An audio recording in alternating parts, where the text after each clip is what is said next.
ഇവിടെ ഒരു മോഷണം നടന്നു. കഴിഞ്ഞ ദിവസം രാത്രിയിൽ ഇതാണ്ടില്ലേ വാതിലൊക്കെ പൊളിച്ച് പൂർണ്ണമായും തകർന്ന രീതിയിലാണ്. 20 പവനിൽ കൂടുതൽ സ്വർണം ഒക്കെ ഇവിടുന്ന് നഷ്ടപ്പെട്ടിട്ടുണ്ട്. ഇത് പാലക്കാട് ജില്ലയിൽ തിരുമറ്റക്കോട് പഞ്ചായത്തിൽ തിരുമറ്റക്കോട് സെൻറ്ററിന് സമീപം തിരുമറ്റക്കോട് ക്ഷേത്രം റോഡ് ജംഗ്ഷൻ്റെ പടിഞ്ഞാറ് ഭാഗത്ത് പുതുകാട്ടിൽ ഷാജിയുടെ വീട്ടിലാണ്. അതുമായി ബന്ധപ്പെട്ടുള്ള കാര്യങ്ങൾ ഈ വീട്ടുകാർ നമ്മളോട് പറയും. ഇന്നലെ രാത്രി ഈ വീട്ടുടമസ്ഥ അവരുടെ വീട്ടിലേക്ക് ഒരു ചടങ്ങിന് പങ്കെടുക്കാൻ വേണ്ടി പോയിരിക്കുകയായിരുന്നു. ഇന്ന് രാവിലെ വന്നു നോക്കുമ്പോൾ വാതിൽ പൊളിച്ചു കിടക്കുന്നതായിട്ടാണ് കണ്ടത്.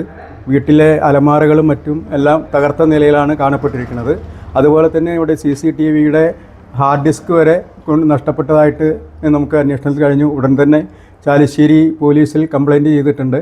Police, dog squad, finger print വിദഗ്ധരും ഒക്കെ വന്ന് അന്വേഷണങ്ങൾ നടത്തി പോയിട്ടുണ്ട്. ബാക്കി പോലീസ് അന്വേഷിച്ച് എൻ്റെ നിരീക്ഷണത്തിലാണ് ഇപ്പോൾ. സ്വർണം ഏകദേശം ഒരു 20 പവനിൽ കൂടുതൽ നഷ്ടപ്പെട്ടിട്ടുണ്ട്. അത് എവിടെയായിരുന്നു?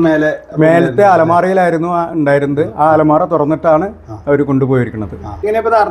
ഇന്ന് രാവിലെ, കാരണം ഇന്നലെ നമ്മുടെ വീട്ടുടമസ്ഥ അവരുടെ വീട്ടിലേക്ക് പോയപ്പോൾ ഈ വീട്ടിലെ നോക്കാനായിട്ട് ഒരാളെ ഏൽപ്പിച്ചു. തൊട്ടടുത്ത വീട്ടിലത്തെ ഹരിദാസ് ഒരാളെ ഏൽപ്പിച്ചിരുന്നു.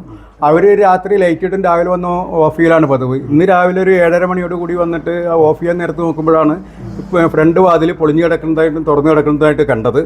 അപ്പോൾ അങ്ങനെ അവരെ ഒരു 2 കിലോമീറ്റർ അപ്പുറത്ത് തന്നെയാണ് ഇവരുടെ വീട്. അവിടെ വീട് അറിയിക്കുകയും അവർ അച്ഛനെയും കൂട്ടി വരികയും പോലീസിൽ റിപ്പോർട്ട് ചെയ്യുകയാണ് ഉണ്ടായത്. Chalissery CI Mahendra Simhan, SI Sreelal, ASI Jayan, crime squad അംഗങ്ങളായ അബ്ദുൾ റഷീദ്, നൌഷാദ് ഖാൻ, കമൽ എന്നിവരുടെ നേതൃത്വത്തിൽ വൻ പോലീസ് സംഘവും ഡോഗ് സ്ക്വാഡ്, വിരലടയാള വിദഗ്ധർ എന്നിവരും സ്ഥലത്തെത്തി പരിശോധന നടത്തി. അന്വേഷണം ആരംഭിച്ചു. ഗുരുതരമായ വിഷയം ആണ് സംഭവിച്ചിട്ടുള്ളത് എന്നും വീട് പൂട്ടിപ്പോകുന്നവർ ജാഗ്രത പാലിക്കണമെന്നും പോലീസ് പറഞ്ഞു. US media news.